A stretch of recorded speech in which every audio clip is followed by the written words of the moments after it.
Hey guys, today we're going to solve equations where we are distributing a negative instead of a number. So we're going to go ahead and get started. The first equation is 6x minus the quantity 3x minus 2 equals 26. And so what you'll notice is we have x's on the same side, 6x and 3x. We also have these parentheses and then this negative sign. Now if we have a negative sign right outside parentheses, that's the same thing as having negative 1. So a negative sign is the same thing as just negative 1. So I like to think of this as distributing a negative sign and distributing negative 1. So think, what is negative 1 times 3x? That gives me negative 3x. So I rewrite 6x minus 3x, and now I have a negative 1 times negative 2. Negative 1 times negative 2 is positive 2 equals 26. Now we can combine like terms. 6x minus 3x can be combined. 6 minus 3 is 3x. I still have plus 2 equals 26. Subtract 2 from each side. This is where it's starting to get familiar. 26 minus 2 is 24. And if 3x is equal to 24, the last thing I need to do is divide each side by 3. 24 divided by 3, x is equal to 8. We got one more problem where we're distributing a negative. So this problem is 21 equals 3x minus the quantity 8x plus 4. And you'll hear me say the quantity. That's what you say when numbers are in parentheses, the quantity of 8x minus 4. So let's notice a few things here. One, I notice that things seem kind of backwards. My numbers are on this side and all my variables are on this side.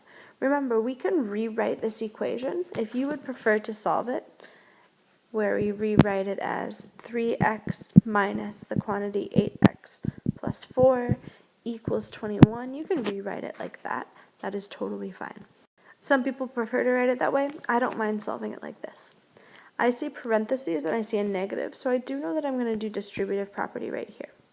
This negative with nothing behind it is the same thing as negative 1. So I'm going to distribute a negative 1. Negative 1 times positive 8 is going to give me negative 8x. And negative 1 times positive 4 is going to be negative 4. Now I still have just my 3x, so 3x minus 8x minus 4. This is going to equal 21. Now I need to combine my like terms. 3x minus 8x equals negative 5x. Because I have one positive and one negative, and there are more negatives, so it is a negative 5x minus 4. That's equal to 21. I have all my x's together, combined terms, all on the same side. So now I want to get all my numbers together on the other side. So I'm going to add 4 to each side. 25 is going to equal negative 5x. I can divide each side by negative 5. 25 divided by negative 5, x equals negative 5. Here is our last example.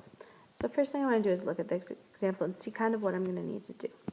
I see a negative in parentheses, so I know I'm going to have to distribute my negative. I also see x's on both sides of the equal sign, so I know that I'm going to have to make sure that all my x's are on one side and all my numbers are on the other. So let's go ahead and get started. We'll start with distribution.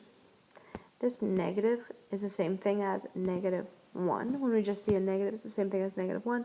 So I'm going to distribute. What's negative 1 times positive 6x? That's negative 6x. And negative 1 times negative 3 is positive 3. And I'm still left with this 2, so I need to throw it in there. 2 minus 6x plus 3. I'm just going to rewrite this is equal to 8x minus 9. Now, I should see that I have x's on both sides. And if I have x's on both sides of the equal sign, I need to get all my x's to one side. So I want to see which side has more x's, negative 6x or positive 8x. Well, positive 8x is more, so I want to get rid of my negative 6x by adding 6x to each side.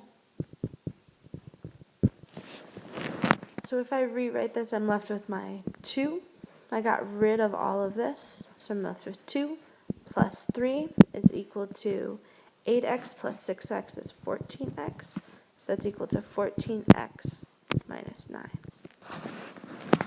Now I am going to combine my like terms. Again, I see that I have all of my x's together. Now I want to get all of my numbers together on the other side. So I'm going to start with this 2 plus 3, that equals 5. So 5 is equal to 14x minus 9. Move this up a little bit. Now I still want to get all my numbers, so I want to get rid of this negative 9 and add 9 to each side, so that my numbers are all on one side and my variables are on the other. I get that 14 is equal to 14x. I can divide each side by 14. 14 divided by 14 is 1. So x is equal to 1. Give the rest of the packet to do independently at a 0. Good luck.